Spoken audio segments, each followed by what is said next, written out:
Знаменитый на весь мир, он покорил лучшие сцены русских и зарубежных театров, но всегда помнил родную Казань.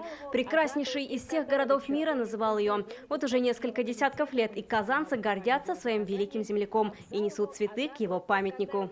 Я пришла в знак уважения к великому таланту, народному музыканту. Я играю на фортепиано, и мне очень нравится играть его произведения. Когда ты их играешь, в тебе как будто что-то пробуждается. Еще раз о Шаляпине говорят на первой и единственной в республике экспозиции, посвященной гению оперной сцены. Более 50 лет здесь хранят уникальные предметы его жизни и творчества. Но сегодня все внимание только одному экспонату.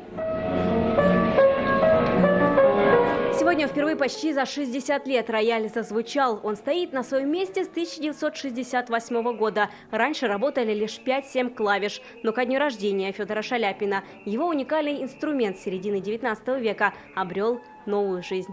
Ударная часть, которая издает звук при ударе об струны, они вообще были все деформированы.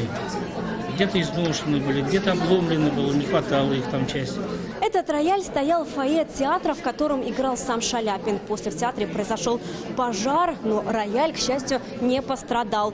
Директор театра решил этот инструмент передать Шаляпину.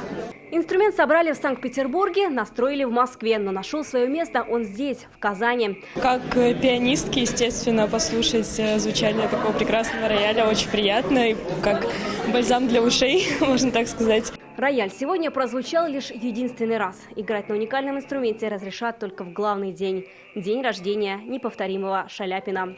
Вероника Гайнудинова, Ильшат Мухаметов, ТНВ, Казань.